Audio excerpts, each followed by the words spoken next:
It's Sunday, so y'all already know it's time for Attack on Cowboys to bless y'all with some good old Dallas Cowboys content. Let's get right into this one. As the playmaker, he's going to be Brian Schottenheimer's #1 fan. I called this a couple days ago. His video that he just dropped absolutely confirms that.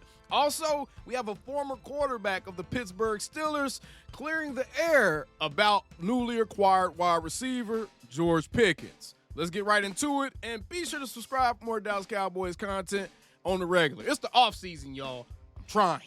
Let's get right into it. For real, though, y'all have no clue how hard it is to try to get y'all daily uploads when ain't no sports being played right now. But hopefully, the content been good for y'all. Let's go ahead and take a listen to what Michael Irvin had to say about Brian Schottenheimer. And just to kind of show y'all, man, I'm true to this. I ain't new to this. I literally posted this right here when I saw this picture of Michael Irvin and Brian Schottenheimer. Like, look at this picture right here.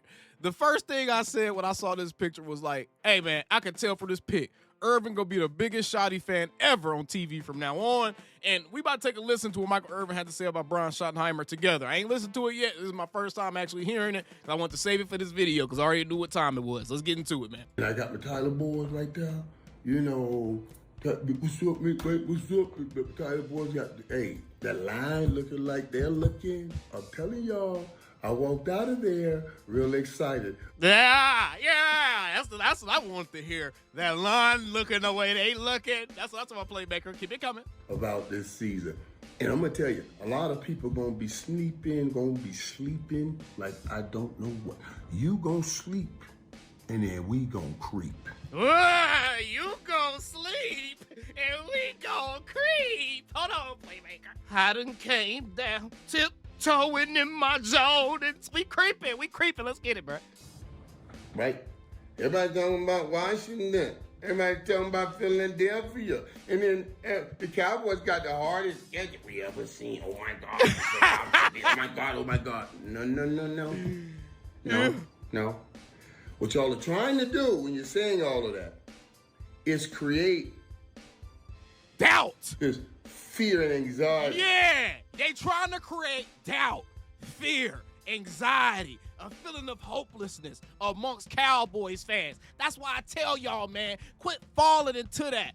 Quit doing that. Quit being so self-depriving of the credit that we deserve, the excitement that we deserve to have for our team, that you giving the enemy exactly what they want. They do exactly this. They have beat a lot of y'all into submission to where you can't even enjoy following your own favorite team no more because you trying to fan the way somebody else wants you to fan. Keep preaching, playmaker. But what I saw today was what I needed to see, so I can tell you that shit ain't gonna work. Yeah! Let's go! Because I saw a man that's trying to grab all of this opportunity that he has. Yeah. And he's changing that culture. Yeah. And he's done one thing that I hold true. What'd he do? You must make people comfortable with them two things. Competing like a mother, brother. And then pressure. Hey, man, y'all got to remember, this is coming from the dude that was firmly on the Deion Primetime Sanders, the Dallas train. He was one of the main cheerleaders for that movement, man. But ultimately, Michael Irvin, as any respectable man can do, he comes back and he adjusts his opinion a little bit based off of new information.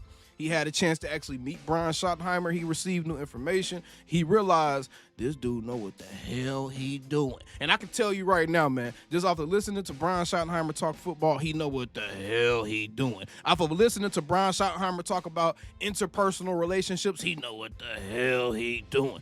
Out of listening to Brian Schottenheimer talk about motivating other men, he know what the hell he doing. I like this, playmaker. I absolutely agree with everything you just said, my brother. Brian Schottenheimer is absolutely the truth.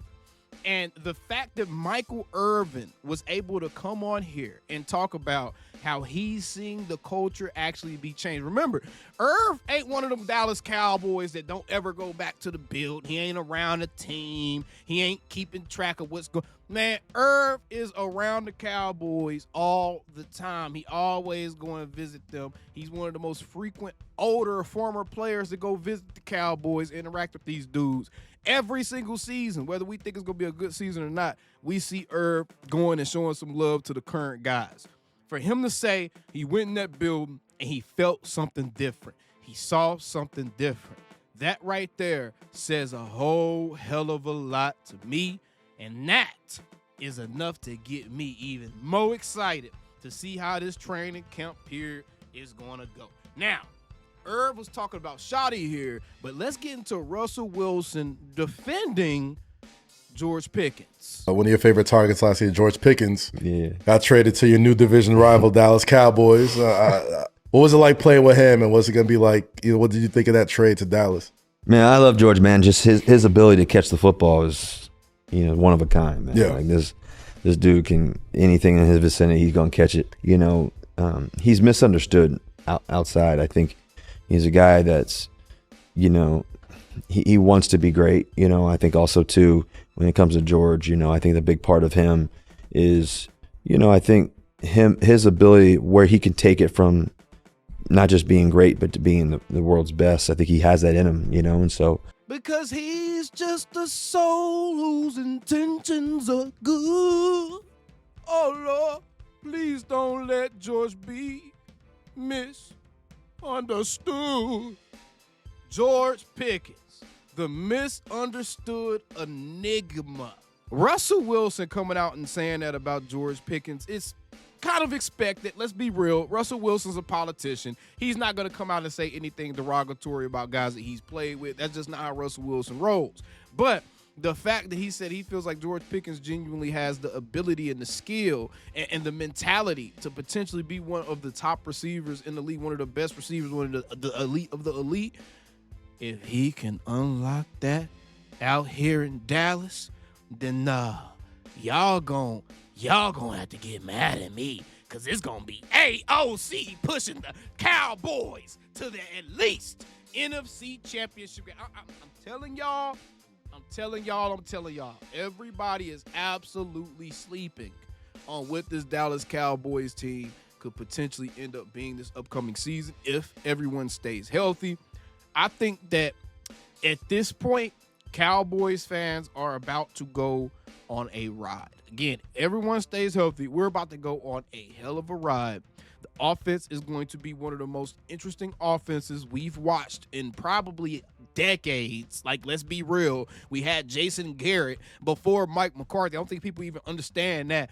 We're going to see a actually modernized NFL offense for the first time in literal decades, y'all. So this is about to be extremely exciting. Not even to mention the defense, the culture, the energy, just everything around the team. I feel like Brian Schottenheimer, man, he got something special brewing here. And as soon as it's done, I'm about to get me a big-ass mug and pull me up some, because guess what?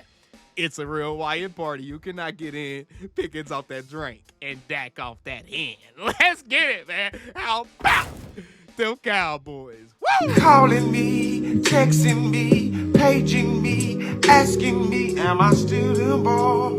Y'all usually check on me. Listen.